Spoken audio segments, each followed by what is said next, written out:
నమస్తే తెలుగు న్యూస్కి స్వాగతం. కాకినాడ పోర్టుకు సంబంధించి మొదట రేషన్ బియ్యం అక్రమ రవాణా అనే అనుకున్నారంతా. కానీ అసలైన అక్రమం, అతి కీలకమైనటువంటి అంతులేని అక్రమం ఎక్కడ జరిగిందంటే పోర్టులోనే జరిగింది. ఆ పోర్టునే కేవీ రావు అనే ఆయన దగ్గర నుంచి 41% వైసీపీ బెదిరించి, గన్ను పెట్టి, పీకల మీద కత్తి పెట్టి లాగేసుకున్నారు. ఈ వార్త తెలిసి రాష్ట్రం అంతా నివ్వెరపోయింది. మొదట అది టార్గెట్ అనుకుంటే తర్వాత ఇది అతిపెద్ద టార్గెట్ వచ్చింది. దీనికి సంబంధించి విజయసాయిరెడ్డికి, ఏటూగా ఉన్న విజయసాయిరెడ్డికి లుకౌట్ నోటీసులు జారీ చేశారు. అలాగే A1గా ఉన్న విక్రాంత్ రెడ్డికి కూడా తాజాగా లుకౌట్ నోటీసులు జారీ చేశారు. శరత్ గారు తెలుగుదేశం పార్టీ నాయకులు ఉన్నారు మనతో. నమస్కారం శరత్ గారు. నమస్కారం గోపి గారు. శరత్ గారు, అసలు యాక్చువల్గా నేను అన్నట్టు అది పెద్ద ఇష్యూ అనుకున్నారు, రేషన్ బియ్యం అక్రమ రవాణా. అది తర్వాత ఇది అసలైంది తెర మీదకి వచ్చింది. అలాగే నోటీసులు కూడా జారీ అవుతున్నాయి, విదేశాలకు వెళ్ళిపోయే అవకాశం ఉందేమోనన్న ఉద్దేశంతో. మీ టార్గెట్ అటువైపు నుంచి ఇటుకేమన్నా షిఫ్ట్ అయ్యిందా, లేదు రెండు సైమల్టేనియస్గా జరుగుతాయా, ఏం జరగబోతుంది ఈ కీలకమైనటువంటి అంశాల్లో? గోపి గారు, ఇక్కడ ఏది టార్గెట్ షిఫ్ట్ అవటం అనేది ఏది జరగలేదు. ఇక్కడ రెండు తప్పులే. ఒకటి, కాకినాడ పోర్టు ద్వారా అక్రమంగా బియ్యాన్ని సౌత్ ఆఫ్రికా ఎగుమతి చేయటం అనేది ఒక తప్పే. దాంతోపాటుగా ఇక్కడ పోర్టుని బెదిరించి రాయించుకోవటం కూడా ఇంకో తప్పే. సో రెండింటి మీద విచారణ అనేది సైమల్టేనియస్గా జరుగుతుంది.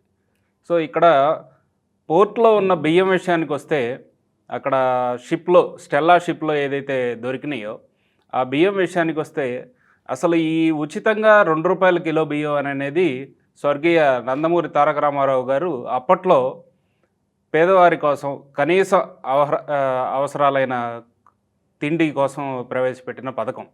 సో అప్పటి నుంచి కేంద్ర రాష్ట్ర ప్రభుత్వాలు food safety security of India ఇవన్నీ అమలు చేస్తూ వస్తున్నాయి.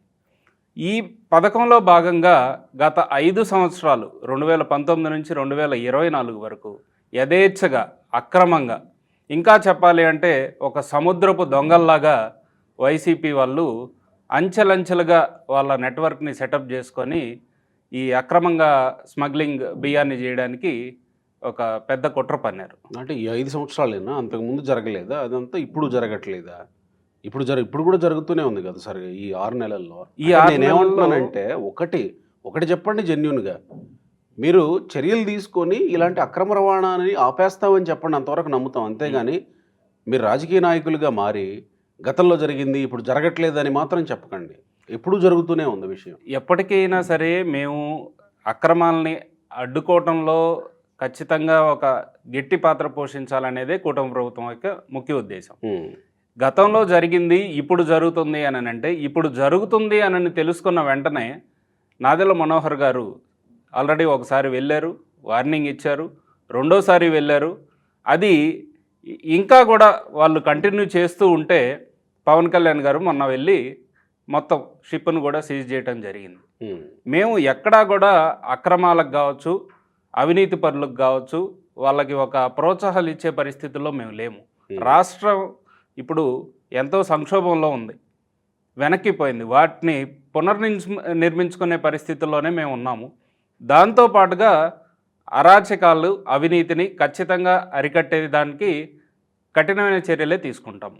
ఇప్పుడు ఏం చర్యలు తీసుకోబోతున్నారు మరి? పోర్టులో రేషన్ బియ్యం ద్వారంపూడి చంద్రశేఖర్ రెడ్డి అరెస్ట్ అవుతాడా? ఖచ్చితంగా అండి. ఎవరెవరు బాధ్యులు ఉన్నారో వారిని ఖచ్చితంగా అరెస్ట్ చేస్తారు. ఇప్పుడు ఇది ఒక చిన్న నెట్వర్క్ కాదు. నేను మీకు ఇందులో కొంచెం వివరణగా చెప్పాలి అని అంటే, కేంద్ర ప్రభుత్వం వచ్చేసరికి ఒక 90 లక్షల మందికి national food safety and security ద్వారా కార్డ్స్ ఒకటి పంపిణీ చేసింది. రాష్ట్ర ప్రభుత్వం వచ్చేసరికి 60 లక్షల మందికి వైట్ రేషన్ కార్డ్స్ ఇచ్చింది. వెరసి మనకి 1,50,00,000 మంది ఉన్నారు. వీటిలో 1,50,00,000 కుటుంబాలు ఉన్నాయి. ఈ 1,50,00,000 మందికి వారికి ఇచ్చే బియ్యం కోసం కేంద్ర రాష్ట్ర ప్రభుత్వాలు కేజీకి ₹43 వెచ్చించి బియ్యాన్ని కొనుగోలు చేస్తున్నాయి మద్దతుదారుల దగ్గర నుంచి. వీటిని గత 5 సంవత్సరాల్లో వీళ్ళు చేసింది ఏంటి అని అంటే, ఇదివరకు ఎప్పుడైనా కూడా మన ఎన్టీ రామారావు గారు ఈ పథకం ప్రవేశపెట్టినప్పటి నుంచి చూసుకుంటే 29,000 రేషన్ డీలర్ షాప్స్ ఉన్నాయి ఆంధ్రప్రదేశ్లో. ఆ షాపుల్లో ఎప్పుడు ఎవరికి ఖాళీ దొరికితే అప్పుడు వెళ్ళి వాళ్ళ కార్డు చూపించేసి రేషన్ బియ్యం తెచ్చుకునేవాళ్ళు. తగుదనమ్మా అని చెప్పి జగన్మోహన్ రెడ్డి అధికారంలోకి వచ్చిన తర్వాత 1600 కోట్లు వెచ్చించి 9620 వెహికల్స్ని కొన్నాడు. ఎందుకు కొన్నాడు అనేది తెలియదు. ఈ అక్రమ రవాణాకి సులభంగా ఉంటుందని ఏమన్నా కొన్నాడేమో అని అనేది ఇప్పుడు అర్థమవుతున్న పాయింట్ మనకి. సో ఆ 9620 వెహికల్స్ తీసుకొని ఆ వెహికల్స్ ఇంటికి వచ్చి బియ్యం ఇస్తాయి అని అనేది అతను చెప్పిన ఫస్ట్ కాన్సెప్ట్. అవును. కానీ వీధి చివరిలో పెట్టేసేసి పలానా టైంకి వస్తారు అని చెప్పేసి ఆ టైంలో వచ్చిన వాళ్ళకి ఎంతో కొంత డబ్బులు ఇచ్చేసి, అంటే కేజీకి 10 రూపాయల లెక్కన ఒక 15 కేజీలు ఉంటే వాళ్ళ ఫ్యామిలీకి రేషన్ కార్డులో 150 రూపాయలు ఇవ్వటం, ఇట్లాంటివి ఇచ్చి దాన్ని తీసుకొచ్చేసి జిల్లా హెడ్ క్వార్టర్స్లో పెట్టుకోవటం. ఆ జిల్లా హెడ్ క్వార్టర్స్ నుంచి ఈ బియ్యం గోతం ఏదైతే ఉందో దాని మీద సివిల్ సప్లైస్ స్టిక్కర్స్ కానీ ఆ ప్రింటింగ్స్ కానీ తీసేసి కొత్త గోతానికి మార్చి మానస ఎక్స్పోర్ట్స్ అనే దాని నుంచి మొత్తం మిల్లర్స్ అసోసియేషన్ దగ్గర మెయిన్ కాకినాడ పోర్టుకి వెళ్ళిపోయి అక్కడ నుంచి ఐవేరీ కోస్ట్కి అక్రమంగా రవాణా చేశారు ఇన్ని రోజులు. ఇక్కడ నెలకి కనీసం వీళ్ళు ఇక్కడ అక్రమ మార్గంలో సంపాదించింది నెలకి 1000 కోట్ల దాకా ఉంటుంది. అంటే సంవత్సరానికి ఒక 12,000 కోట్లు. ఓవరాల్గా వీళ్ళ గవర్నెన్స్ మొత్తం మీద 5 సంవత్సరాల్లో 60,000 కోట్లు వీళ్ళు పందికొక్కుల్లాగా తిన్నారు. అది. సో ఇట్లాంటి వాళ్ళని విడిచిపెడితే కూటమి ప్రభుత్వమే తప్పు చేసిన ప్రభుత్వం అవుతుంది. సో ఖచ్చితంగా దీని వెనక ఉన్న నెట్వర్క్లో ఉన్న ప్రతి ఒక్కళ్ళని విచారించి తగిన చర్యలు స్ట్రిక్ట్గానే తీసుకుంటారు. మరి అదే ద్వారంపూడి పేరే వినబడుతున్నప్పుడు అక్కడ దాకా చర్య ద్వారంపూడి పేరే ఎందుకు వస్తుంది అని అంటే అండి, ఇప్పుడు ఈ మిల్లర్స్ అసోసియేషన్ ప్రెసిడెంట్ ఎవరు అని అంటే ద్వారంపూడి సోదరుడు. ఇక సివిల్ సప్లై చైర్మన్ ఎవరు అని అంటే ద్వారంపూడి గారి తండ్రి గారు. సో ఎటు చూసినా ఆ ఫ్యామిలీ సైడే చూపిస్తుంది. ఈ స్మగ్లింగ్ కింగ్ ఎవరు అని అంటే అక్కడ కాకినాడ పోర్ట్లో ద్వారంపూడి. సో వీళ్ళ ముగ్గురు కలిసే చేశారు. ఇప్పుడు అంటే నిరూపించాలి కదా, ఊరికే అట్లా మాట అనేస్తే ద్వారంపూడి స్మగ్లింగ్ కింగ్ అయిపోడు కదా, నిరూపించాలి కదా. ఖచ్చితంగా నిరూపిస్తాం. మిల్లర్ల దగ్గర నుంచి ఎక్స్పోర్ట్ చేసే వాళ్ళ దగ్గరికి వెళ్తుంది, వ్యాపారం చేసేవాళ్ళు అక్కడి నుంచి ఎక్స్పోర్ట్ అవుతుంది, విదేశాలకు పోతుంది. మీరు ఎక్కడ తప్పు పట్టుకున్నారు? ఇప్పుడు ఈ మిల్లర్స్ దగ్గర నుంచి ఇప్పుడు సివిల్ సప్లైస్ అనేది ఏదైతే ఉందో ఆ సివిల్ సప్లైస్ వాళ్ళు మిల్లర్స్ దగ్గర పెడతారు బియ్యాన్ని. స్టేట్ అండ్ సెంట్రల్ గవర్నమెంట్ ఏదైతే ప్రొక్యూర్ చేశారో డిస్ట్రిబ్యూట్ చేయడానికి పేద మధ్యతరగతి కుటుంబాలకి, వైట్ రేషన్ కార్డుల వాళ్ళకి వీళ్ళ దగ్గర పెడతారు. ఆ పెట్టిన బియ్యాన్నే వీళ్ళు ఈ విధంగా అక్రమ మార్గంలో ఐవేరీ కోస్ట్ సౌత్ ఆఫ్రికాకి ఎగుమతి చేయడానికి పూనుకున్నారు. సో వీళ్ళు ఇదే చేశారా అంటే ఇప్పుడు స్మగ్లింగ్కి నేను ఇదే స్మగ్లింగ్ చేస్తాననేది ఏమి ఉండదండి. రాష్ట్ర దేశ భద్రతకు కూడా ముప్పు వచ్చే ప్రయత్నం ఏదైతే ఉందో అది జరిగింది ఇక్కడ. అందుకనే సీరియస్ స్టెప్స్ తీసుకుంటున్నాము మేము అని క్లియర్గా చెప్పింది. అదే రోజు పవన్ కళ్యాణ్ గారు క్లియర్గా సీజ్ ద షిప్ అని చెప్పేసి సెంట్రల్ గవర్నమెంట్ వచ్చినా సరే నేను మాట్లాడతాను, వాళ్ళకి అర్థమయ్యేటట్టు చెప్తాను అని క్లియర్గా ఆయన వాయిస్ వినిపించడం జరిగింది. సెంట్రల్ గవర్నమెంట్ వచ్చినా మాట్లాడతానన్న పవన్ కళ్యాణ్ కనీసం షిప్ లోపలికి పోలేకపోయాడు సార్. షిప్ లోపలికి పోనివ్వలేదు. కానీ షిప్ అయితే సీజ్ అయింది కదండి. షిప్ అయితే సీజ్ అయింది కదా. అప్పుడున్న పరిస్థితుల్లో అక్కడ కలెక్టర్ గారు కావచ్చు, వాళ్ళు ఎవరు లేరు, ఎస్పీ లేరు, కలెక్టర్ లేరు. ఆ తర్వాత పవన్ కళ్యాణ్ గారి సీరియస్నెస్ చూసి ఆ షిప్ని సీజ్ చేయడం జరిగింది. తర్వాత రోజే మొత్తం అందరూ లైన్లోకి రావడం జరిగింది. ఇప్పుడు దాన్ని కంప్లీట్ ఎంక్వైరీ ప్రాసెస్లో సిఐడికి మన కేవీ రావు గారు వచ్చి కంప్లైంట్ ఇవ్వడం జరిగింది. అసలు పోర్ట్ అనేది అదే నేను అంటే అటు నుంచి ఇటు ట్విస్ట్ అయింది ఏంటి విషయం అని అంటే రెండు ఉన్నాయి, బయటికి రాలేదు. లేకపోతే కేవీ రావు బయటకు వచ్చిన తర్వాత కేవీ రావు గారు బయటకు వచ్చింది మొన్న పవన్ కళ్యాణ్ గారి యాక్షన్ ఎపిసోడ్ ఏదైతే ఉందో ఈ షిప్లోది, అది అయిపోయిన తర్వాత ఓకే ఈ ప్రభుత్వం ద్వారా మనకి న్యాయం జరుగుతుంది అని భావించిన కేవీ రావు గారు వచ్చి ఏం జరిగింది అనేది చెప్పడం జరిగింది. ఓకే, ఎలా అక్రమంగా ఇక నిన్న చంద్రబాబు నాయుడు గారు కూడా చెప్పారు, ముంబై తరహా మాఫియా సంస్కృతిని ఆంధ్రప్రదేశ్లో మొట్టమొదటిసారిగా వైఎస్ జగన్మోహన్ రెడ్డి గత ప్రభుత్వంలో ఇంట్రడ్యూస్ చేశాడు. గన్ పాయింట్ బ్లాంక్లో పెట్టి మరీ అక్రమాస్తులు రాపించుకోవటం ఇలాంటి వాటికి తెరదీశారు. వీటి మీద కూడా కొత్త చట్టాలు తీసుకొని రావాలని బాబు గారు కావచ్చు, కుటుంబ ప్రభుత్వం కావచ్చు ట్రై చేస్తుంది. మరి విజయసాయి రెడ్డి మీద లుకౌట్ నోటీసులు అంటే అరెస్ట్ చేస్తారా? దొంగలు పారిపోతారు కదండి, పారిపోకుండా ముందు జాగ్రత్త చర్యలుగా లుకౌట్ నోటీసులు ఇచ్చాం. ఆయన గత కేసుల్లో కూడా A2నే, ఇప్పుడు A2నే. ఒక ఎంపీ అండి ఆయన. ఆల్రెడీ సిబిఐ కేసుల్లోనే సిబిఐ కోర్టులే పర్మిషన్ ఇచ్చాయి ఆయన పోవడానికి. సిబిఐ కోర్టులైనా ఈడీ కోర్టులైనా లేదు అని అంటే ఆంధ్రప్రదేశ్ రాష్ట్ర పరిధిలో ఉన్న సిఐడి విభాగం అయినా ఎవరైనా సరే ఒక తప్పు చేస్తే దోషి అవుతాడు. సో ఇతను ఫస్ట్ కేవీ రావు గారికి కాల్ చేసి నువ్వు విక్రాంత్ రెడ్డిని ఒకసారి కలువు అని చెప్పి ఫస్ట్ ఇనిషియేషన్ తీసుకుంది విజయసాయి రెడ్డి గారు. సో ఆ కంప్లైంట్లో క్లియర్గా రాశారు. ఆ విక్రాంత్ రెడ్డి దగ్గరికి వెళ్ళిపోతే అతను బెదిరివ్వటము, వీళ్ళందరికీ కారణం లేదా మూల మనిషి ఎవరు అని అంటే మళ్ళీ జగన్మోహన్ రెడ్డి గారి దగ్గరికే వెళ్తుంది ఇది ఫైనల్గా. ఇటు తిరిగి ఆయన డైరెక్ట్గా ఆయన పేరు మీదకి ఆస్తులు రాపించుకోకుండా ఆయన బెనామీల పేరు మీద రాపించుకుంటున్నాడు. సో ఇవి అన్నిట్లో లోతుగా విచారణ అయితే జరుగుతుంది ఖచ్చితంగా. షేర్స్ ఎలా బెదిరించి బదలాయించుకున్నారు వాటన్నిటిని వెలికి తీసి. అంటే నేనేమంటానంటే ఇప్పుడు సిబిఐ కేసులు ఈడీఐ కేసుల్లోనే ఒక షరతు ఉంది కానీ దేశం విడిచి వెళ్ళొద్దని, అంటే మా పర్మిషన్ లేకుండా దేశం విడిచి వెళ్ళొద్దని లుకౌట్ నోటీసులు అయితే జారీ చేయాల. ఈ కేసులో లుకౌట్ నోటీసులు జారీ చేశారు. అంటే ఇంతే స్ట్రిక్ట్గా ఇంతే వేగంగా చర్యలు ఉండబోతాయా దీనిలో విచారణ జరిగి అని? ఖచ్చితంగా. ఎందుకంటే లుకౌట్ నోటీస్ మేము అందించాము అని అంటేనే దానికి రీజన్ ఏంటి అని అంటే we are going to take a strict action against the culprits అని అనేది దాని ముఖ్య ఉద్దేశం. సో అందుకే ముందు జాగ్రత్త చర్యలు కూడా డిలే కాకుండా వెంటనే తీసుకోవాల్సి వచ్చింది. ఇక్కడ ఒక చిన్న లాజిక్ ఏంటంటే కేవీ రావు అమ్ముకున్నాడు, వీళ్ళు కొనుక్కున్నారు. జాగ్రత్తగా గమనించండి. కేవీ రావు అమ్ముకున్నాడు, వీళ్ళు కొనుక్కున్నారు. ఇంకా తప్పేం జరిగింది ఇక్కడ? అంటే వైసీపీ వాదన నేను అంటుంది.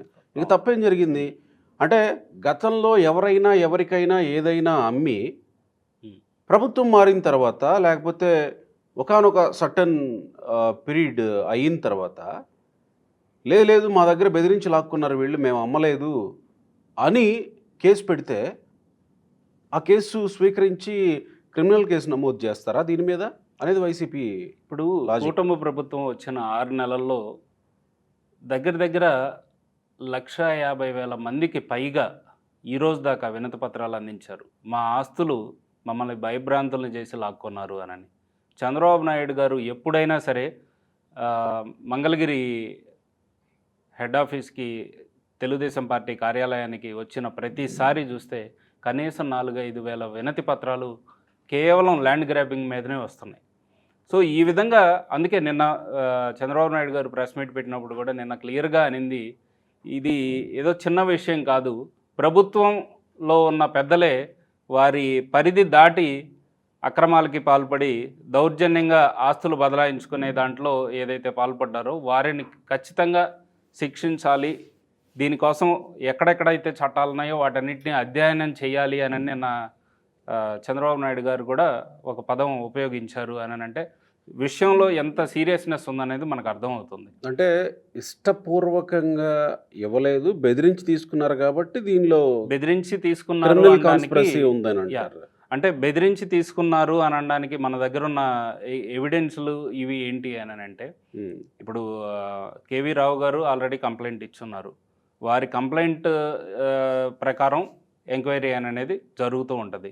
దాంతోపాటుగా ఎవరైనా సార్ ఒక బిజినెస్ చేస్తున్నారు అంటే ఇప్పుడు కేవీ రావు గారికి గవర్నమెంట్ పరంగా కాకినాడ పోర్ట్ అనేది 1999లో ఇచ్చారు 41% వాటా. సో మిగిలిన కొంతమంది దగ్గర ఉన్నాయి, రాష్ట్ర ప్రభుత్వం వాటా కూడా కొంత ఉంటుంది. సో వీటిల్లో సింహభాగం ఏదైతే కేవీ రావు గారికి ఉందో వాటిని బెదిరించి రాసుకున్నారు. ఇప్పుడు ప్రతి సంవత్సరము జరిగే ఇంప్రూవ్మెంట్ ఏదైతే ఉంటుందో ఒక కంపెనీ కావచ్చు ఇంకో దానికి కావచ్చు వాల్యూ అనేది పెరుగుతూ ఉంటుంది. అలాంటిది ప్రస్తుతం ఉన్న అక్కడ అసెట్స్ వాల్యూ 2,500 కోట్లకి పైగా ఉంటే కేవీ రావు గారిని భయభ్రాంతులు చేసి 490 కోట్లు 490 చిల్లరకి రాపించుకున్నారు.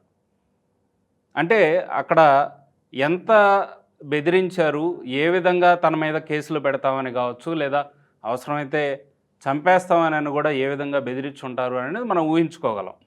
దాంతోపాటు ఆయన కూడా చెప్పారు క్లియర్గా, జగన్మోహన్ రెడ్డి గారి దగ్గరకు కూడా విక్రాంత్ రెడ్డి ఎప్పుడైతే తీసుకెళ్ళినప్పుడు సార్ ఇక్కడ మార్కెట్ వాల్యూ ఒకలాగుంది, వీరేమో ఇంత ఇస్తానంటున్నారు అని అంటే అవన్నీ అవసరం అవన్నీ అనవసరం, విక్రాంత్ రెడ్డి ఏది చెప్పాడో నువ్వు అది చేసి సంతకాలు పెట్టేసి వెళ్ళిపో అని జగన్మోహన్ రెడ్డి చెప్పారు అని ఇన్ స్టేట్మెంట్లో రాశారు. కేవీ రావు ఏమన్నా చిన్నపిల్లాడా సార్? చిన్న పిల్లాడా పెద్ద పిల్లాడా అని కాదు సార్, ఇప్పుడు ఒకరిని బెదిరించే స్థాయి ఏదైతే ఉంటుందో, ఏ లెవెల్లో బెదిరిస్తారో ఆ లెవెల్లో కొంతమంది ఫ్యామిలీకి భయపడతారు, కొంతమంది ప్రాణానికి భయపడతారు. ఆ విధంగా ఏదో ఒక దాంట్లో కేవీ రావు గారు అప్పుడున్న పరిస్థితుల్ని దృష్ట్యా భయపడి ఉండొచ్చు, రాసేసి ఉండొచ్చు, లొంగిపోవాల్సి వచ్చింది. అది సో ఇదంతా చూసినప్పుడు లార్జర్ కాన్స్పిరసీతోనే ఇదంతా చేసి తీసుకున్నారు అనేది అంటే ఖచ్చితంగా అండి. ఓన్లీ కేవీ రావు గారి విషయమే కాదు, ఎంటైర్ ఆంధ్రప్రదేశ్ విషయంలో 2019 నుంచి 2024 వరకు ఎన్నో లార్జర్ కాన్స్పిరెన్సీస్ ఉన్నాయి. ఎన్నో అడ్డగోలుగా ఈ కబ్జాలు చేయటం జరిగింది, అడ్డగోలుగా ఆస్తుల బదలాయింపులు జరిగినాయి. వీటన్నిటినీ తొందరలో కూటమి ప్రభుత్వం వెలికి తీయాలని చెప్పి సమగ్ర విచారణ జరిపించి బాధ్యులైన వారిని కఠినంగా శిక్షించి ఎవరైతే లాస్ పోయారో వాళ్ళందరికీ న్యాయం చేస్తుందని మేము నమ్ముతున్నాం. రైట్, ఒకసారి మీరు చేసి చూపించండి.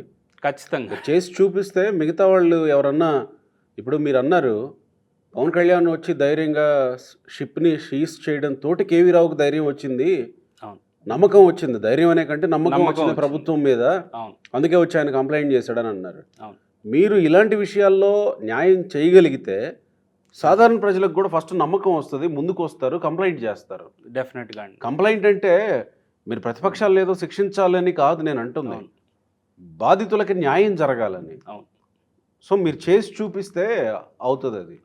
మీరు ఎందుకో ఎవరినైనా అరెస్ట్ చేయడానికి పోయే ముందు, మీ ప్రభుత్వంలో జరుగుతున్నది ఏంటంటే ఎవరినైనా అరెస్ట్ చేయడానికి పోయే ముందు ఓ 4 రోజుల నుంచి చర్చోపచర్చలు జరుగుతాయి అన్నమాట. ఏదో పలానా వాళ్ళని అరెస్ట్ చేస్తున్నారు. ఈలోపు వాళ్ళు కోర్టుకు పోయి యాంటిసిపేటరీ బెయిల్ తీసుకుంటారు. కానీ గతంలో అట్లా చూడలేదు. ప్రభుత్వం విచ్చలవిడిగా అరెస్టులు చేసింది, అడ్డగోలుగా ఒక న్యాయ పరిధిగా మన కుటుంబ ప్రభుత్వం ఏదైతే ఉందో కొంచెం ఉపేక్షించే ధోరణిలో వెళ్తుంది. అంటే అదే నేను అంటుంది, ఉపేక్షించే ధోరణిలో వెళుతుంది. వాళ్ళు బెయిల్ తెచ్చుకుంటున్నారు, కేసుల నుంచి తప్పించుకునేటువంటి ప్రయత్నాల్లో వాళ్ళు సుప్రీంకోర్టు వరకు వెళుతున్నారు. ఆ వెసులుబాటు మీరు కల్పిస్తున్నారు. ఓకే, ఫైన్, బాగుంది. కానీ నమ్మకం కలిగేదెట్ట? ప్రజలకు నమ్మకం కలగాలి కదా న్యాయం జరుగుతుందని. కోర్టులకు పోతే వేళ్లకేళ్ళు తిరుగుతూనే ఉండాలి కదా. ఒక స్ట్రిక్ట్ యాక్షన్, ఒక స్ట్రింజెంట్ యాక్షన్ అనేది కనబడితే కదా ప్రజలకు నమ్మకం వచ్చేది. వస్తుందండి. అన్నీ ఇప్పుడు లా అండ్ ఎన్ఫోర్స్మెంట్ మొత్తాన్ని ఒక నెల రోజుల లోపల ట్రాక్లో పెడతాము అని చంద్రబాబు నాయుడు గారు ఆల్రెడీ చెప్పారు. ఓకే, ఆల్రెడీ 10 రోజులు అయిపోయింది, ఇంకొక 20 రోజులు మ్యాక్సిమం అందరినీ ఒక లైన్లో పెడతారు. 95లో సీఎం ఏ విధంగా ఉన్నారు అనేది మళ్ళీ చూపించి అన్ని వ్యవస్థల్ని బాగు చేసే బాధ్యత కుటుంబ ప్రభుత్వం ఆల్రెడీ తీసుకుంది. ఖచ్చితంగా బాధితులకి న్యాయం అయితే జరుగుతుంది తొందరలోనే. అది జరగాల్సింది. అంతిమంగా మీరు అరెస్ట్ చేస్తారా చెయ్యరా మాకు అరెస్ట్ చేయటం, కొట్టడం మాకు సంబంధం లేదు, మాకు కాదు. బాధితులకు న్యాయం చేయండి. ఖచ్చితంగా. Thank you sir. Thank you.